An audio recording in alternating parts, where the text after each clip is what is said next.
over the world. Good morning from Canada, good evening to Philippines, good afternoon sa saan mang ibang sulok ng mundo. Kasi hindi naman po tayo pare-parehas ng time.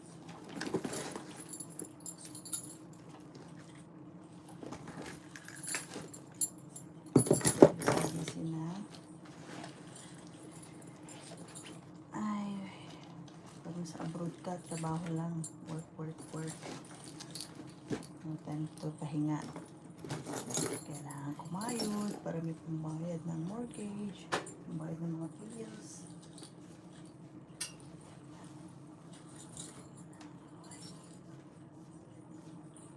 Life is not so easy, kaya kailangan magsakripisyo. Always sacrifice. Kaya kailangan matyaga ka lang. Sabi nga nila, kung may tiyaga, may nilaga. Yeah. I've been working abroad since I was 25 years old. Kalahating taon. Kalahating ano na ng buhay ko na sa abroad.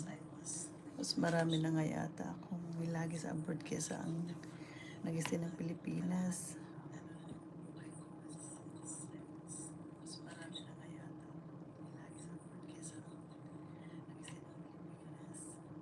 Yeah. Ang unang abroad ko ay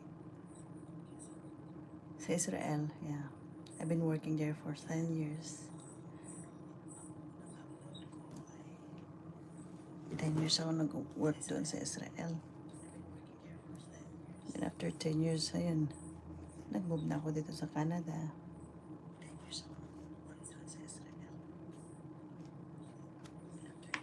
Kailangan na mag-retire si Inday. Pero hindi po pwede. 10 taon pa.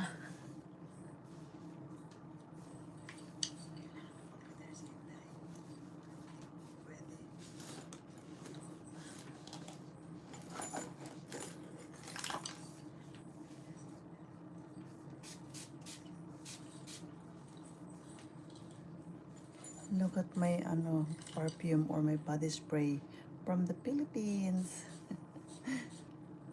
Fiona Cologne. Try nyo to, maganda. Ang bango. Mabango ito. And Bench 8. Ito po yung mga body spray ko dito. Hindi ako gumagamit ng body spray dito kasi para sa akin malakas. Strong. Ito mild lang po. Kaya gusto ko yung amoy. Lahat ng body spray ko galing dyan sa atin.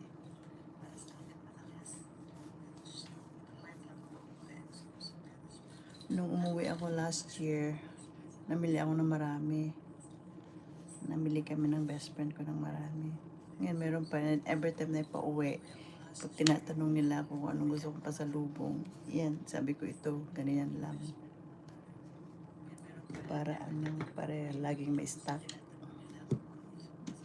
Now it's time to drink my medication. May maintenance na ang lola, kaya kailangan nating kailangan nating i-take ang ating medication on time.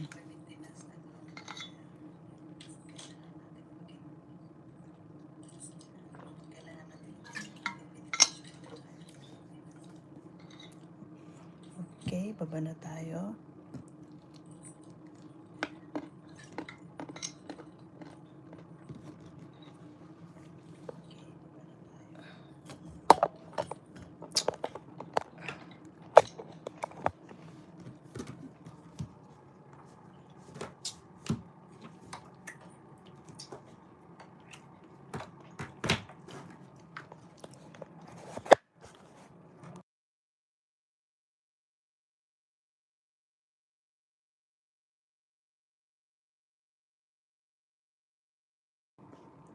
Tour ko kayo sa kwarto ko, makalat. Makalat pang room ko.